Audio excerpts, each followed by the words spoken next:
उदासीन हे वृत्तीजीवी धरावी, अति आदरे सर्व सेवा करावी. सदा प्रीती लागो तुझे गुण गाता, रघुनायका मागणे हे जियाता. जय जय रघुवीर समर्थ. जय श्रीराम. सर्वांना नमस्कार. आज आपल्या उत्सवाचा तिसरा दिवस आहे आणि आपण गेले 2 दिवस रामायणाच्या विविध अंगांबद्दल, विविध दृष्टिकोनातून रामायणाचा अभ्यास आणि त्याचा आपल्या जीवनामध्ये आपण कशा प्रकारे मार्गदर्शक तत्त्व म्हणून त्याचा विचार करू शकतो या दृष्टीने काही एक चर्चा करतो आहोत. मला अशी आशा आहे की या सर्व चर्चेमधून किंवा या सर्व विवरणामधून आपल्याला काही ना काही नवीन गवसेल, नवीन दृष्टिकोन आपल्याला मिळेल आणि त्या दृष्टीने आपला विचार, सगळ्यात महत्त्वाचं काय आहे तर विचार प्रक्रियेला चालना मिळणे. कारण आपल्या आजूबाजूला जी सृष्टी आपण पाहतो ह्या सगळ्याची निर्मिती ह्या विचारामधूनच झालेली आहे. कारण प्रत्येक व्यक्ती स्वतःचं असं एक विश्व घेऊन जगत असते आणि म्हणून असं म्हटलेलं इंग्रजीमध्ये एक सुविचार आहे की when a man dies a world dies. म्हणजे जेव्हा एक माणसाचा मृत्यू होतो तेव्हा त्या माणसापुरतं असलेलं एक जग नष्ट होतं, नाहीसं होतं. म्हणजेच विचारांची शृंखला सतत सुरू राहणं हे जिवंतपणाचं लक्षण आहे. परंतु या विचारांची दिशा योग्य राहण्यासाठी म्हणून या आपल्या रामायण किंवा महाभारतसारख्या महाकाव्यांचा आपण नेहमी आधार घेतला पाहिजे. काल आपण चर्चा करत करत जसे प्रभू श्रीराम वनवासामध्ये जात असताना मजल दर मजल करत आपल्या गंतव्यस्थानापर्यंत पोचले, तसं आपण काल पाहिलं की विश्वामित्र ऋषी जेव्हा आले होते दशरथ राजाकडे आणि त्यांनी रामाला आपल्यासोबत नेण्याचा मानस बोलून दाखवला, त्यावेळेला त्यांची तयारी झाली आणि दशरथ राजाला त्यांच्या सर्व जे काही त्यांचं मंत्रिमंडळ होतं त्यांनी सगळ्यांनी यथासांग मार्गदर्शन केलं. आणि मग ऋषीमंडल आणि त्रिस्तरीय रचना याबद्दल आपण चर्चा केली होती. त्यामध्ये आपण पाहिलं होतं की ऋषीमंडलासाठीचा जो काही त्यांची ते ज्या पद्धतीचं मार्गदर्शन किंवा भूमिका जे बजावता आहेत राजकारणामध्ये, त्यासाठीचा त्यांचा जो मोबदला आहे तो त्यांना या दक्षिणेमधून मिळत असे. त्याच्यासाठी जे राजे होते ते मोठमोठे यज्ञांचं आयोजन करत असत आणि या यज्ञांच्या माध्यमातून काही एक रक्कम, काही जसं की गोधन असेल किंवा द्रव्य असेल, हे त्या ऋषींच्या आश्रमापर्यंत पोहोचत असे आणि त्यातून त्यांचं उत्पन्न त्या आश्रमांचं होत असे. आता यासोबतच जेव्हा आपण रामायणाचा विचार करतो, जसं आपण काल जाता जाता आपण उल्लेख केला होता की पर्यावरणाचाही विचार रामायणाच्या त्या सगळ्या कथा भागामध्ये केलेला आहे. फक्त ती दृष्टी आपणाकडे असायला पाहिजे. तसं अजून थोडंसं आपण मागे गेलो तर वाल्मिकी असं लिहितात की जेव्हा पुत्रकामेष्टी यज्ञाच्या नंतर यथावकाश जेव्हा हे पुत्र जन्माला आले त्यानंतर 12व्या दिवशी त्यांचं नामकरण करण्यात आलं. म्हणून त्याला बारसं असं म्हणतो आपण आणि आजही ती पद्धत आहे की 12व्या दिवशी शक्यतो नामकरण केलं जातं. ते का करावं तर त्याच्या पाठीमागेही कारण असं आहे की ते मूल अर्भकाच्या स्वरूपामध्ये जेव्हा गर्भामध्ये असतं तेव्हा तिथून बाहेर आल्याच्या नंतर या आपल्या आजूबाजूचं जे वातावरण आहे किंवा या पृथ्वीवरतीचं जे वातावरण आहे त्याच्याशी त्याचं संपूर्ण शरीर, ज्याला आपण मॅच होणं म्हणतो आपल्या मराठी भाषेमध्ये, ते मॅच होण्यासाठी साधारण हा 11 दिवसांचा कालावधी आहे आणि म्हणून 12व्या दिवशी त्याचं नामकरण करावं. मग 11 दिवसांमध्ये तो जो नवीन जन्माला आलेला जीव आहे तो या आजूबाजूच्या परिस्थितीशी स्वतःला जुळवून घेतो आणि मग साधारणपणे त्याला हळूहळू समजायला लागतं की आता इथून पुढे आपल्याला इथेच राहायचं आहे. कारण याच्या आधी मातेच्या गर्भामध्ये अतिशय सुरक्षित वातावरणामध्ये त्याची वाढ होत असते आणि आता तो खऱ्या अर्थानं आपल्या आयुष्याला सुरुवात करणार असतो आणि म्हणून 12व्या दिवशी त्याचं नामकरण. आता बघा, जन्माला आल्याच्या नंतर 12व्या दिवशी नामकरण, तसं मृत्यूनंतरही 12व्या दिवसानंतर आपले सगळे जे काही दिवस असतात, कार्य असतात, ती उत्तर कार्य ती पार पडतात. आणि त्या दिवशी सांगितलं जातं 12व्या दिवशी जेव्हा आपण ते विधी केले जातात तेव्हा काही ना काहीतरी गोडाधोडाचं जेवण केलं जातं. आता याच्या पाठीमागे काय कारण असावं ही आपल्या संस्कृतीचा जेव्हा आपण विचार करतो, काल मी जेव्हा चर्चा करत होतो आपण तेव्हा मी असं म्हटलं की पाश्चात्य संस्कृतीने आपल्याला असं सांगितलं की तुम्हा भारतीयांची संस्कृती ही मागास आहे, तुम्हा भारतीयांची संस्कृती ही रानटी आहे, तुम्ही खरे तर मनुष्य नव्हेच तर मनुष्याच्या रूपामध्ये तुम्ही पशु आहात. इतक्या घृणास्पद पद्धतीने आपल्या मनावरती हे विचार त्यांनी बिंबवले. पण जर खोलात जाऊन आपण विचार केला तर आपल्याला जाणवतं की वैज्ञानिक दृष्टिकोनाच्या अंगातनं आपल्या आयुष्याचा विचार भारतीय संस्कृती किंवा हिंदू सनातन संस्कृती इतका दुसऱ्या कुठल्याही संस्कृतीने कदाचित केला नसावा. आता हे आपण कशावरनं म्हणतो, तर हा छोटंसं उदाहरण असं आहे की 12व्या दिवसानंतर जेव्हा उत्तर कार्य जेव्हा केले जातं तेव्हा गोड पदार्थ केले जातात. का, तर यातनं हा संदेश द्यायचा आहे की घरामध्ये दुःखद घटना घडलेली आहे, आपण सगळे शोकमग्न होतो, पण आता शोक पुरे. आता तो शोक आवरून आपल्याला आपल्या जीवनाचं पुन्हा पुढे, कारण जीवन हे प्रभावी आहे, ते कोणासाठी थांबत नसतं. समर्थ रामदास म्हणतातच की मरे एक त्याचा दुजा शोक वाहे, अकस्मात तोही पुढे जाता आहे. म्हणजे काय, ज्या गोष्टीसाठी मी शोक करतोय की माझा आप्तजन कोणीतरी मी गमावलेला आहे, त्याचा मृत्यू झालेला आहे, याचं मला दुःख वाटतंय, वाईट वाटतंय, पण त्याच वेळेला मी हाही विचार करायला पाहिजे की माझीही वाटचाल त्याच्या पाठोपाठ मृत्यूच्या दिशेनेच सुरू आहे. मग हे सगळे विचार बाजूला ठेवून, हे सगळं दुःख बाजूला ठेवून आपलं आयुष्य पुन्हा मार्गी लावण्याचं, प्रवाही करण्याचा संदेश जर आपली संस्कृती आपल्याला देत असेल तर निश्चितच आपल्या संस्कृतीमध्ये साचलेपण असण्याचं कारणच नाही. आपली संस्कृती प्रवाही आहे, ते सतत आपल्याला पुढच्या दिशेने प्रभावित होण्यासाठी नेहमी आपल्याला प्रेरणा देत असते. आणि अशा पद्धतीने आपल्याला संस्कृती आपली ही सांगते की कोणीही अमर नाही. म्हणजे बऱ्याच वेळेला जो भ्रम निर्माण होतो, ज्याला आपण माया असं म्हणतो, की माणसाच्या मनामध्ये जे विकार उत्पन्न होतात त्याला कारण ही माया आहे, की आपल्या आजूबाजूला जी काही परिस्थिती आहे ती आपल्याला सत्य वाटायला लागते की हेच खरं आहे, जे मी माझ्या डोळ्यांनी पाहतो आहे तेच सत्य आहे. आणि आपण या सत्याला खरं, जे आपल्या आजूबाजूला जी परिस्थिती दिसते त्याला खरं मानून, सत्य मानून आपण आपले व्यवहार करत राहतो. म्हणजे असं कुठेतरी वाचनात, अर्थात त्याच्या पाठीमागे काही पौराणिक किंवा ऐतिहासिक किंवा सांस्कृतिक संदर्भ नाही, पण सहज चर्चा करता करता किंवा ऐकताना वाचताना कुठेतरी स्मरतं आहे मला असं, की जेव्हा एखादा जीव जन्माला येतो, जन्माला येण्यापूर्वी मला मनुष्यजन्म हवा, मला मनुष्यजन्म हवा असं तो परमेश्वराकडे मागणी सतत करत असतो. जसं एखादं छोटं मूल आईकडे खाऊसाठी हट्ट धरतं, एखाद्या खेळण्यासाठी हट्ट धरतं, तसं हा जो जीव आहे तो परमेश्वराकडे सांगत असतो की मला मनुष्यदेह हवा आहे, मला मनुष्यजन्म हवा आहे. तर परमेश्वर सांगतो, बघ हां, मी तुला मनुष्यजन्म देतोय, पण तिथे गेल्याच्यानंतर माझं विस्मरण होता कामा नये. मागील जन्मामध्ये तू इतकी सगळी पापं केलेली आहेस, इतके सगळे वाईट चुकीच्या गोष्टी केलेल्या आहेस, मग तुला परत कसा जन्म द्यायचा मी. तर त्यावर तो जीव असं सांगतो, नाही नाही, ह्यावेळी मात्र मी जसं तू सांगतोयस तसंच वागेन. बघ हां, मी तुला एक संधी देतोय, पण तिथं गेल्याच्या नंतर जर तू परत तसाच वागलास तर तुझा या जन्ममृत्यूच्या फेऱ्यातनं कधीच सुटका होणार नाही. त्यावरती तो जीव परमेश्वराला असं सांगतो की छे तू मला एक संधी देऊन तर बघ, म्हणजे थोडंसं मला एकदा निवडून देऊन तर बघा तुमची कामं कशी मार्गी लावतो.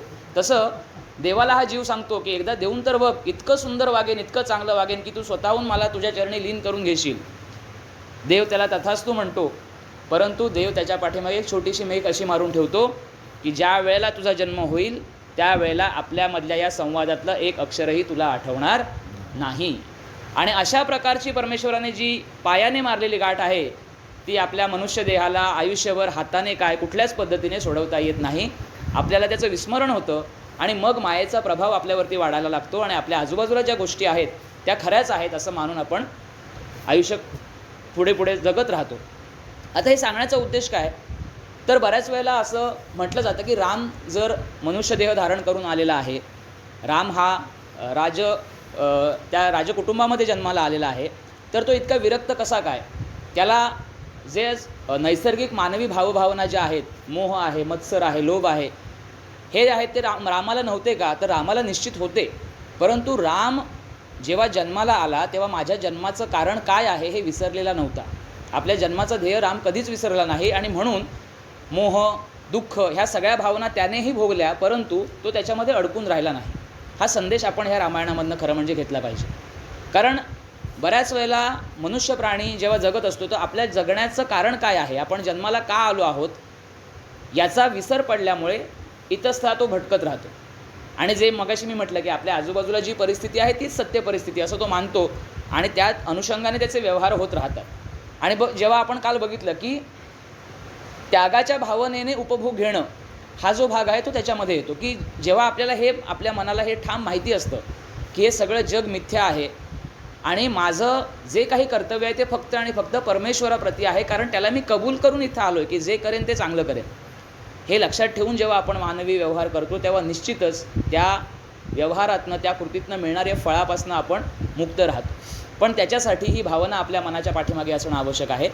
आणि हे कधी याचं ज्ञान होईल आपल्याला किंवा ह्याचं स्मरण कधी राहील, जेव्हा आपण आपल्या संस्कृतीचा विचार करू, तिचा अभ्यास करू, तिच्या मार्गदर्शक तत्वांबद्दल चर्चा करू, तेव्हा मात्र ह्या गोष्टी आपल्या मनामध्ये सतत येत राहतील की जे मी करतो आहे ते निव्वळ परमेश्वराची सेवा या भावाने आपण त्या प्रत्येक कृती करू. आणि त्यातला आपल्यामधला जो अहम आहे तो निघून जाईल आणि मी करतोय याच्याऐवजी परमेश्वर माझ्याकडनं करवून घेतोय ही भावना त्या ठिकाणी वाढीस लागेल. आता अहम असण्याचे दुष्परिणाम काय आहेत ते आजच्या विवरणामध्ये पुढे शेवटाकडे आपण जाताना पाहू की एका अहममुळे माणसाचं किंवा कुठल्याही जीवाचं कसं नुकसान होतं ते आपल्याला पाहणार आहोत आपण. पण त्याच्या आधी आपण सर्वांनी स्वतःशी प्रामाणिकपणे हे एकदा पुन्हा आपल्याला स्वतःला आपण स्मरण करून दिलं पाहिजे की मी जो काही आहे त्याला सर्वस्वी कारण परमेश्वर आहे आणि परमेश्वराचं काही एक कार्य करण्याच्या निमित्ताने मी या पृथ्वी तलावरती आलेलो आहे आणि जे जे मी करतो आहे, जे जे मी भोगतो आहे ती परमेश्वराची इच्छा आहे असं मानून जर आपण पुढे गेलो तर 14 वर्षांचा वनवास रामाने जसा हसत हसत स्वीकारला, अगदी तसंच आपल्या आयुष्यामध्ये जे काही भोग आपल्या वाट्याला येतात, जे देहाचे भोग असतील किंवा अन्य भोग असतील आपल्या वाट्याला येतात, ते आपण समाधानाने भोगून या पृथ्वी तलावरनं निरोप घेऊ शकतो. आता थोडं मागे आपण जर गेलो तर ज्या वेळेला पुत्रकामेष्टी यज्ञ झाला त्यावेळेला पुत्रकामेष्टी यज्ञ व्हावा हे जेव्हा सुचवलं गेलं दशरथाला, का तर ती कथा आपणा सगळ्यांना माहिती आहे की राजा दशरथ शिकारीला गेला असता श्रावणबाळ त्या ठिकाणी आपल्या आईवडिलांना घेऊन तीर्थाटनाला जात असताना आईवडिलांना पाण्यात तहान लागली म्हणून पाणी आणण्यासाठी तलावाच्या ठिकाणी गेला. आज दुपारीच आमच्या मित्रांच्या आपलं जसं आपण व्हॉट्सॲप वापरतो सगळेजण, ते ग्रुप असतात, त्या ग्रुपवरती चर्चा होत होती. तर एका मित्राला सहज असं त्याचं म्हणणं पडलं की जेव्हा आपण ह्या पुराणातल्या गोष्टी वाचतो त्यावेळेला बऱ्याच वेळेला असं दिसून येतं की काहीतरी चुकीची गोष्ट घडते, केली जाते त्या पात्राकडनं आणि मग पुढे बऱ्याच गोष्टी घडत जातात. तर त्याने असं मांडलं मत की अरे बाबा, जर दशरथ शिकारीला गेलेला आहे आणि त्याने न बघता बाण का मारला, की तो बाण श्रावण बाळाला लागला आणि मग त्याच्या पित्याने त्याला शाप दिल्यामुळे पुढचं सगळं रामायण जे घडलं, तर त्यांनी न बघता बाण का मारला. तर आता तपशील कसा म्हणजे चुकतो असं नाही म्हणायचं मला, आपल्या नजरेतनं निसटतो कसा, तर तो जो बाण मारलेला होता दशरथाने तो शब्दवेधी बाण होता. आणि शब्दवेधी बाण हा समोर आपल्याला काही दिसत नसताना फक्त शब्दाचा वेध घ्यायचा, ध्वनी जिथून येतो त्या ध्वनीच्या दिशेने तो बाण मारायचा आहे आणि त्याचा भेद करायचा आहे. त्यामुळे दशरथाला तिथे जो पाण्याचा आवाज येतोय, पाणी पिल्यासारखा, त्या मडक्यामध्ये पाणी भरल्याचा आवाज जो येतोय, तिथे मनुष्य आहे का अन्य कोणी प्राणी आहे माहीत असण्याचं कारणच नाही आणि म्हणून तो बाण श्रावण बाळाला लागलेला आहे.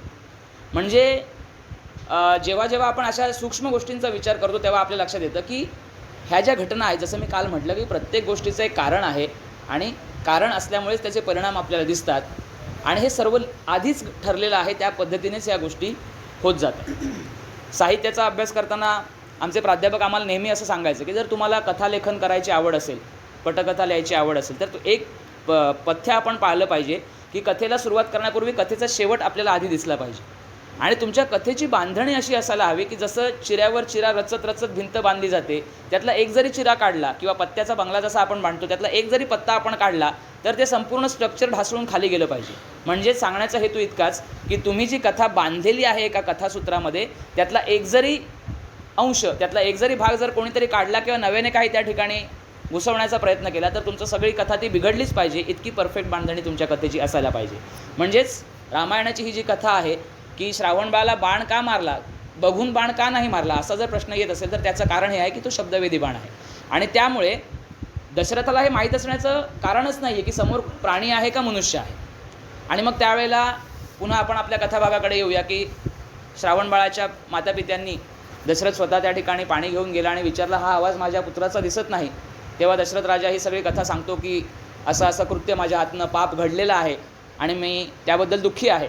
त्यावेळेला त्यांनी त्याला शाप दिला की जसं आम्ही आता आमच्या पुत्राच्या वियोगामध्ये मृत्यूला कवटाळत आहोत अगदी तशीच परिस्थिती तुझ्यावरती येईल.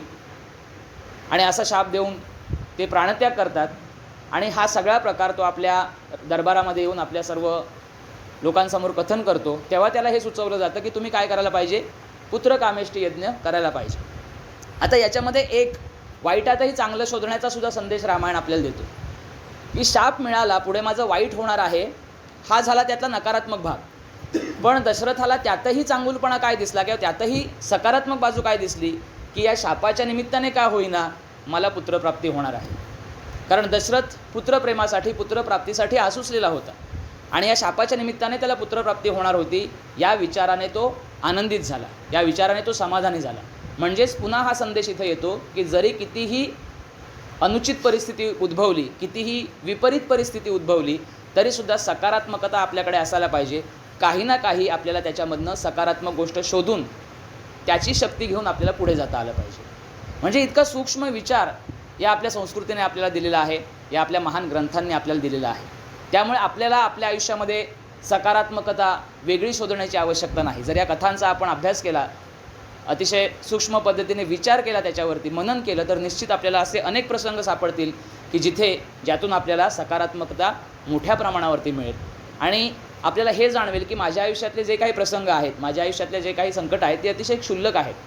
या महान विभूतींनी जे भोगलं, जे सोसलं, त्याच्यापुढे तर माझं दुःख काहीच नाही आहे. मग या परिस्थितीमध्ये हे लोक जर इतके समाधानी आणि सकारात्मक राहू शकतात, तर मी का राहू शकत नाही? असा एक प्रेरणादायी विचार आपल्या मनामध्ये त्या अनुषंगाने येऊ शकतो.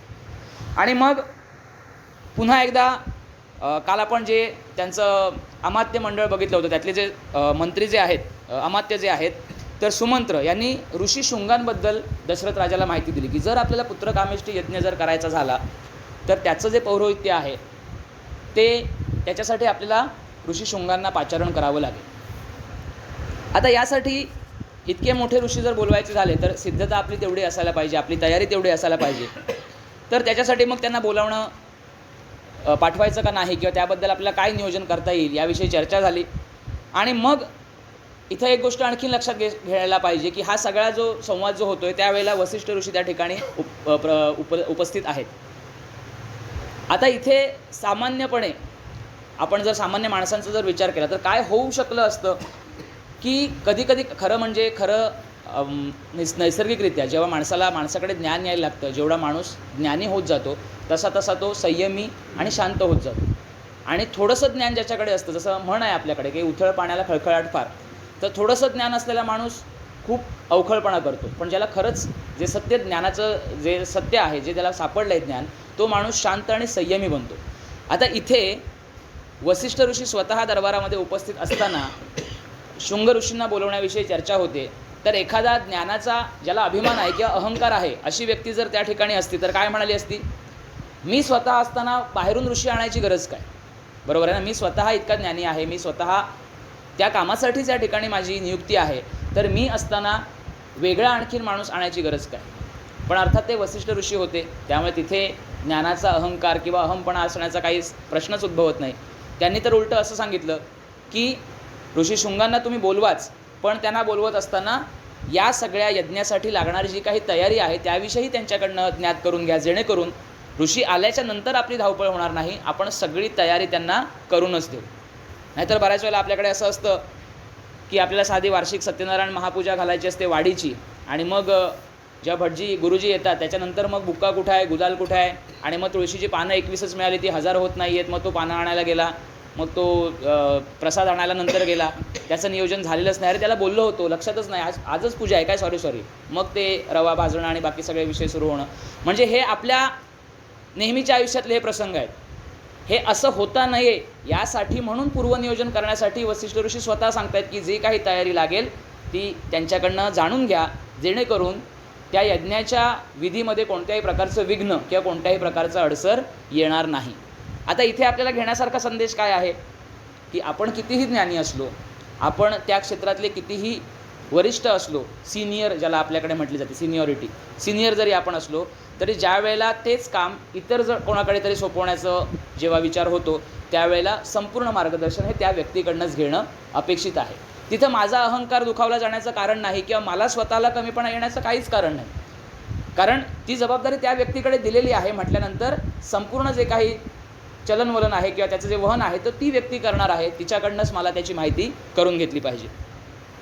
आणि दुसरी अशी महत्त्वाची गोष्ट आहे की विद्वानाला जसं म्हटलं जातं की स्वदेशे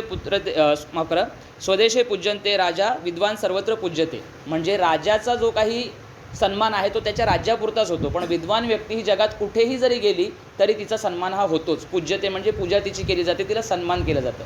पण आजकालच्या जीवनामध्ये जर आपण आधुनिक जीवनामध्ये बघितलं तर विद्वान सर्वत्र पूज्य ते राहीलच. विद्वानाच्या माथी नेहमी पूज्यच येतं, कारण जे खरे विद्वान आहेत, जे खरे ज्ञानाचे बुभुक्षित आहेत, जे ज्ञानाची सतत साधना करत असतात, त्यांच्या नशिबी अवहेलना आणि उपेक्षाच आजच्या जमान्यामध्ये लिहून ठेवलेली आहे. कारण जर आपण बघितलं आसपासच्या जगामध्ये की प्रसिद्धी किंवा गौरव हा कोणाचा होतो आहे, जे सतत प्रकाशझोतामध्ये आहेत त्यांचंच. पण पडद्याच्या पाठीमागे जे आपली भूमिका बजावत आहेत, ज्यांचं नाव कुठेही उल्लेख ज्या नावाचा होत नाही, पण त्यांच्या कार्याशिवाय पृथ्वीचं रहाटगाडगं पुढे जाणारच नाही, असे असंख्य लोक जे ज्ञानसाधना करत आहेत, त्यांना कुठेही त्यांचा सन्मान किंवा त्यांची ओळख केली जात नाही. कारण आत्ताची परिस्थितीच अशी आहे की जे प्रकाशझोतात आहेत, ज्याला लाईमलाईट म्हटलं जातं, त्यांचंच उदो होणं आणि जे खरे त्याचे पाईक आहेत त्यांना मात्र त्यांच्या नशिबी उपेक्षा येणं ही आजची आपली रीत आहे. पण ते त्या काळामध्ये नव्हतं आणि म्हणूनच ऋषी शुंगांना बोलवून हा पुत्रकामेष्टी यज्ञ यशस्वीरित्या पार पाडण्याचं सगळ्यांनी मनावरती घेतलं. यज्ञ झाला, त्यानंतर यज्ञातनं दिव्य पुरुष प्रगट झाला, त्यांनी पायसदान दिलं. आपल्या सगळ्यांना ते गाणं गीत रामायणातलं माहिती आहे. आणि यथासांग सगळा यज्ञ पार पडला आणि पुढील जसा यथावकाश हे सगळे पुत्रप्राप्ती झाली.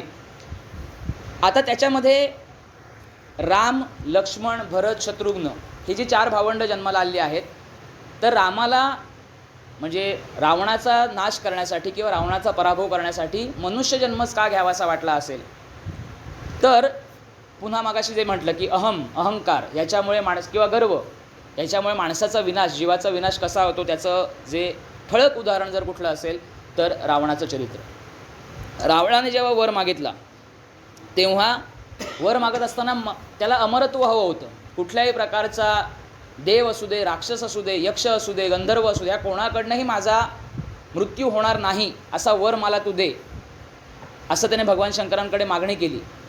ही मागणी वरवर पाहता उचित वाटते, पण काय राहिलं असेल हो रावणाकडनं मागण्याचं? तर रावणाकडे अहंकार एवढा पराकोटीचा होता की मी सर्वशक्तिमान आहे, मी कुबेराकडनं त्याची लंका मी खेचून घेतली आहे आणि कुबेराला पिटाळून लावलं आहे, इतका सगळ्या ग्रहांवरती माझी हुकूमत चालते, सगळ्यांना मी माझ्या मुठीमध्ये ठेवलेला आहे, अशा गर्वाने अहंकाराने मातलेला तो रावण एक छोटीशी चूक करतो, ते म्हणजे मनुष्याकडनं माझा वध होऊ शकणार नाही अशा प्रकारचा वर मागायला तो विसरतो. हा का विसरतो? तर अहंकार. माणसाच्या मनामध्ये जेव्हा अहंकार वाढीला लागतो तेव्हा समोरच्या छोट्या छोट्या गोष्टी त्याला दिसत नाहीत. आणि हेच अहंकाराचं सर्वात मोठं जे काही जो हा अहंकाराला दुर्गुण का म्हटलं आहे, तर त्याचं कारण हे आहे. ज्या साध्या सोप्या गोष्टी आहेत, मोठ्या मोठ्या गोष्टी आपल्या लक्षात राहतात, पण साध्या सोप्या गोष्टी आपण विसरून जातो. आणि ह्या वर मागत असताना नेमकं रावण विसरतो की मनुष्याच्या हातून माझा वध होता कामा नये, या प्रकारचा तो वर मागायला विसरतो. आणि त्यामुळे अन्य कोणत्याही रूपात अवतार घेण्याच्या ऐवजी जर मनुष्य रूपामध्ये अवतार घेतला तरच रावणाचा वध निश्चित आहे, हे भगवान विष्णूंना माहिती होतं. आणि म्हणून त्यांनी मानवाच्या रूपामध्ये रामाचा अवतार घेतला. आणि बाकी सर्व देवही दशरथाला किंवा रामाला मदत करण्यासाठी त्या ठिकाणी त्यांनीही त्यांच्या अंशाने रूप धारण केलं म्हणा किंवा अवतार घेतले म्हणा. आणि मग हा सगळा संपूर्ण पुढचा घटनाक्रम घडला. तर इतक्या छोट्या छोट्या गोष्टी आहेत की प्रत्येक हे असंच का, हा जेव्हा प्रश्न आपल्याला पडतो तेव्हा त्याचं कारण त्याचं पाठीमागे दिलेलं असतं. जसं आपण मगाशी म्हटलं की न बघताच बाण कसा काय मारला, असा प्रश्न त्याच्या मनामध्ये उत्पन्न झाला. एका बाजूला आपण असं म्हणतोय की रावण हा सर्वश्रेष्ठ खलनायक होता, मग इतका शक्तिशाली रावण आणि त्याच्या वधासाठी भगवान मानवाच्या रूपामध्ये येतात, मग भगवंतांचं काही चुकलं की काय? मानवाचं रूप का धारण केलं? अन्य कुठल्या तरी शक्तिशाली रूपामध्ये ते येऊ शकले असते. पण त्याचं कारण तिथं आहे की त्याने वर मागताना मनुष्याकडनं माझा वध होऊ शकणार नाही हा वर मागायला रावण विसरला होता.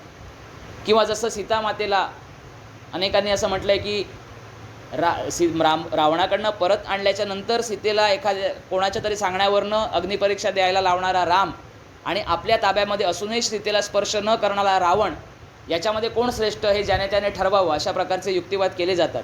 पण रावणाने सीतेला का स्पर्श केला नाही याच्या कारणाकडे कोणी वळत नाही. ते कारण जेव्हा आपण शोधून काढू तेव्हा आपल्या लक्षात येतं की रावण हा काही महान नव्हता, सीतेप्रती आदर होता म्हणून तो तिला स्पर्श करत नव्हता असं नव्हतं. तर त्याच्या पाठीमागे कारणमीमांसा होती, त्याला असलेला शाप आणि त्याचं भय. आणि अशा छोट्या छोट्या गोष्टींची जेव्हा आपण उजळणी करतो तेव्हा आपल्या लक्षात येतं की राम कधीही चूक नव्हते. आपण हे पहिल्या दिवशी आपण जेव्हा चर्चा करत असताना मी म्हटलं की संशय मनामध्ये ठेवायचा नाही. एक आपण ठाम मनाशी ठेवायचं की आपलं हे आराध्य आहे, आपला हा आदर्श आहे आणि तो कधीही चुकू शकत नाही. ही एकदा खूणगाठ मी पक्की मनाशी बांधली की प्रत्येक गोष्टीकडे बघत असताना मी डोळसपणेच बघतो.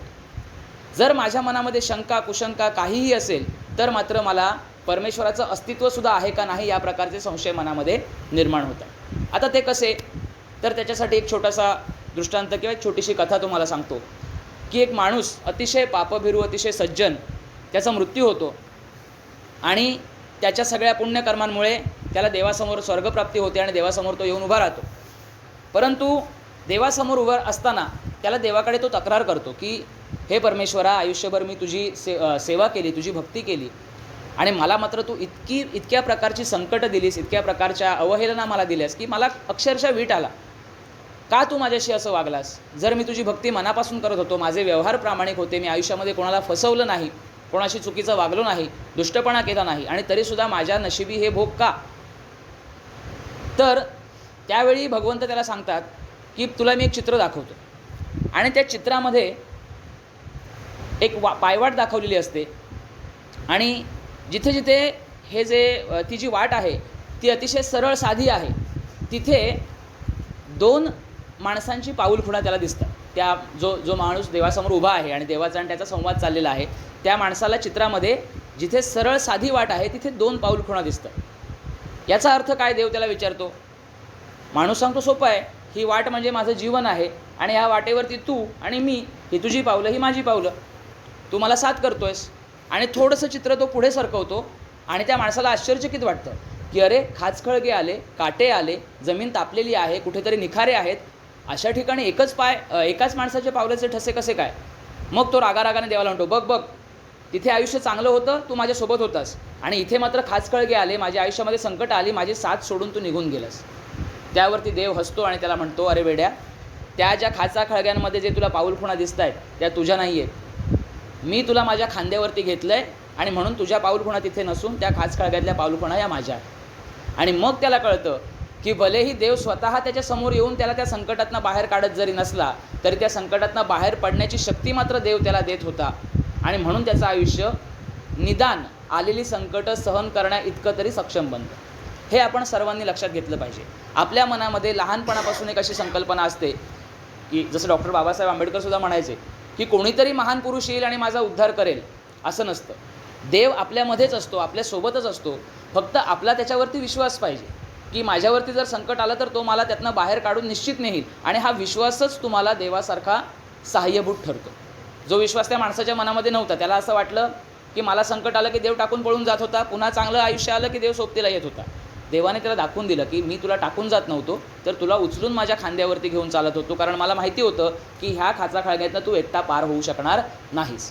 आणि म्हणून मी सुरुवातीला असं म्हटलं की ही गोष्ट सांगायच्या आधी, कथा सांगायच्या आधी, की आपला हा ठाम विश्वास पाहिजे की परमेश्वर कधीही चुकत नसतो. जर त्याचं एखादी कृती, त्याचा एखादा निर्णय मला चुकीचा जर वाटत असेल तर याचा अर्थ त्या निर्णयाचं, त्या कृतीचं आकलन माझ्याकडनं कुठेतरी चुकतं आहे, माझ्याकडनं काहीतरी राहून जातं आहे. म्हणून पुनश्च हरिओम जसं म्हणतात तसं पहिल्यापासून मी त्या सगळ्या गोष्टींचा जर अभ्यास केला तर माझ्या लक्षात येईल की देव चुकीचे नव्हते, चुकत होतो तर माझा दृष्टिकोन.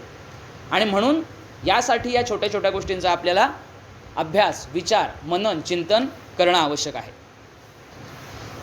यानंतर दशरथाची समजूत काढून विश्वामित्र ऋषी राम आणि लक्ष्मणाला घेऊन आपल्यासोबत निघाले, कारण त्यांना तो जो यज्ञ आहे तो यशस्वीपणे पार पाडायचा होता.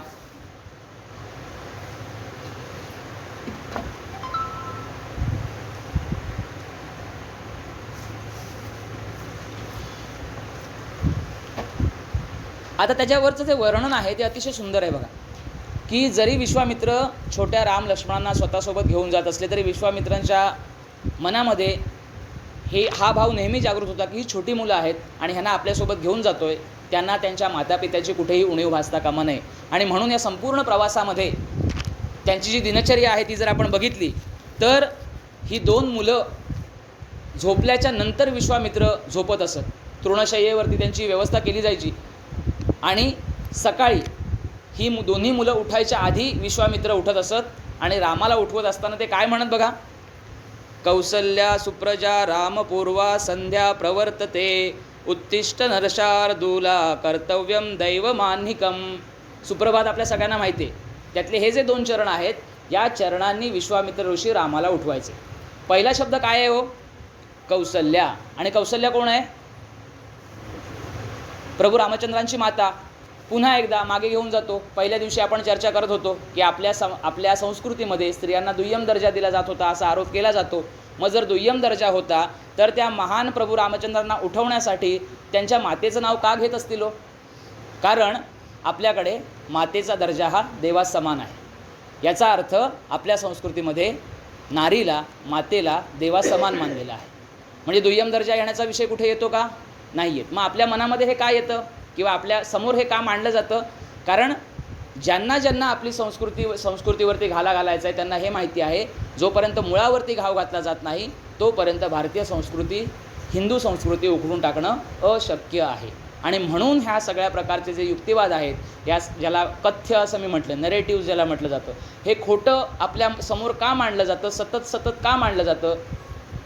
खोटं बोला पण रेटून बोला, या तत्त्वाच्या माध्यमाने जर ह्या सगळ्या गोष्टी जर मोडून टाकता आल्या तरच आपली संस्कृती कुठेतरी मुळासकट हादरवता येईल, याचा विश्वास त्यांना आहे. ज्यात ते आजही अद्यापही ते यशस्वी झालेले नाहीत आणि होणारही नाहीत. कधी? जेव्हा आपण आपल्या मुळांवरती, आपल्या मूलभूत तत्वांवरती विश्वास ठेवून मार्गक्रमणा करू त्याच वेळेला. त्यानंतर पुढे जात असताना वाटेमध्ये ताटका राक्षसणीची समोरासमोर युद्ध राम आणि लक्ष्मणाचं होतं. आणि हा कठीण पेपर आहे आणि तोच आधी सोडवायला लावला आहे राम लक्ष्मणांना ऋषींनी. का? कारण पुढे जे होणार आहे, भविष्यामध्ये जे होणार आहे त्याचीही पूर्वतयारी आहे. जसं परवाच्या चर्चेमध्ये आपण म्हटलं की विद्यार्थ्यांना परीक्षेची भीती वाटू नये, ती घाबरू नयेत म्हणून परीक्षांचा बागुलबुवाच परीक्षा नाहीच असं करून टाकायचं. याने आपण काय करतो आहोत तर मुलांचं मन, मुलांचा स्वभाव हा कठोर कणखर बनवण्यापेक्षा त्यांना आपण लंगडं बनवून टाकतो.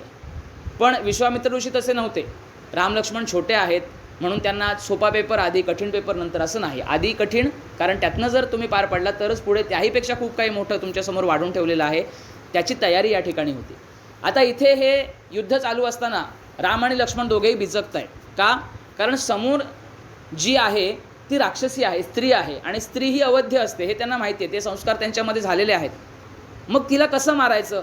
मग कुठेतरी एखादा अवयव तोडून टाक, मग कुठेतरी छोटासा जखमी कर, हल्ला कर, अशा प्रकारे बिचकत हे युद्ध चाललं आहे. पण हे विश्वामित्रांना मंजूर नाही आहे. जसजशी संध्याकाळ होत जाते तसतसं विश्वामित्र निक्षून सांगतायत राम लक्ष्मणांना, बघा हिच्यामध्ये कुठलंही असा गुण नाही आहे ज्याला आपण धर्म म्हणू शकतो. ही धर्महीन आहे. हिची कुठलीही कृती, कुठलाही निर्णय, कुठलंही हिचं बोलणं धर्माला धरून नाही. अधर्मी आहे, तिचा नाशच केला पाहिजे. भलेही ती स्त्री का असेना, अधर्मी व्यक्तीचा विनाशच झाला पाहिजे. आणि जर तुम्ही तिला संध्याकाळ सूर्यास्ताच्या आधी जर तुम्ही तिचा वध केला नाहीत तर रात्री तिची जी शक्ती आहे ती दुप्पट वेगाने वाढते. त्यामुळे तुम्हाला जर तिचा नाश करायचा असेल तर तो आत्ताच. आणि हे अशा प्रकारचं आपल्या गुरूंकडनं मार्गदर्शन मिळाल्याच्या नंतर रामचंद्रांनी तिचा वध केला, अतिशय यशस्वीपणे तिचा मुकाबला केला आणि पहिल्या परीक्षेमध्ये राम लक्ष्मण दोघेही बंधू यशस्वी झाले, उत्तीर्ण झाले. त्यानंतर त्यावेळेला बला आणि अतिबला अशा 108 शस्त्र अस्त्र आणि बला अतिबला शक्ती विश्वामित्रांनी प्रभू रामचंद्रांना प्रदान केल्या. आता ह्या बला अतिबला शक्ती काय होत्या तर त्याच्यामध्ये ही शक्ती ज्या माणसाकडे असेल, ज्या योद्ध्याकडे असेल, त्याला कधीही श्रम होणार नाहीत, कधीही ज्वर येणार नाही. निद्रिस्त बेसावत असताना कोणत्याही प्रकारचा राक्षस त्या व्यक्तीच्या आसपास फिरकू शकणार नाही. त्याच्या स्वरूपामध्ये कुठल्याही प्रकारचा बदल होणार नाही. म्हणजे जसा तो तरुण आहे तो तरुणच राहील. म्हणजे युद्धक्षेत्रामध्ये कुठल्याही प्रकारचा वार जर त्याच्यावरती झाला, कुठल्याही प्रकारचा हल्ला त्याच्यावरती झाला, स्वरूपामध्ये त्याच्या बदल होणार नाही. आणि भाग्य, सरलता, ज्ञान, बुद्धिनिश्चय आणि उत्तर प्रत्युत्तर देणे यामध्ये अशा व्यक्तीची बरोबरी कोणीही करू शकणार नाही. म्हणजेच बला आणि अतिबला शक्ती, ते सामर्थ्य, हे विश्वामित्र ऋषींनी रामचंद्रांना बहाल केलं. आणि अशा शक्तींनी युक्त असे प्रभू श्री रामचंद्र त्या विश्वामित्र ऋषींच्या आश्रमामध्ये गेले. आणि पहिले 5 आश्रमामध्ये पोचल्याच्या नंतर एक दिवस विश्रांती, दुसऱ्या दिवसापासून त्या यज्ञाला प्रारंभ झाला. पहिले 5 दिवस यज्ञ निर्विघ्नपणे पार पडला. 6व्या दिवशी मात्र मारीच आणि सुबाहू हे राक्षस चाल करून आले आपल्या संपूर्ण सेनेसह. त्यांचा सामना करण्यासाठी राम आणि लक्ष्मण सज्ज होते. यातला जो मारीच आहे त्याच्यावरती मानवास्त्राने रामचंद्रांनी हल्ला चढवला आणि त्या मानवास्त्राच्या प्रहाराने मारीच हा कैक योजना लांब जाऊन पडला समुद्रामध्ये. परंतु तो जिवंत राहिला, कारण त्याचं कार्य अजून बाकी आहे, तो पुढे येणार आहे परत. परंतु समुद्रामध्ये जाऊन पडला, त्याचा मृत्यू झाला नाही. सुबाहूला मात्र आग्नेयास्त्राने त्याचा वध प्रभू रामचंद्रांनी केलेला आहे आणि उरलेलं जे सैन्य आहे त्याचा संहार हा वायव्यास्त्राने केलेला आहे. अशा प्रकारे संपूर्ण सैन्याचा विनाश आणि ह्या दोनही राक्षसांना हुसकावून तिथून लावल्यामुळे, वध केल्यामुळे तो यज्ञ जो आहे तो यथासांग पद्धतीने पार पडलेला आहे. आता हे कार्य पूर्ण झालं आहे. त्याच्यानंतर आता पुढे काय करायचं, तर विश्वामित्रांनी असं सांगितलेलं आहे की आपल्याला मिथिला नगरीकडे जायचं आहे आणि तिथे आपल्याला जनक राजांची भेट घ्यायची आहे.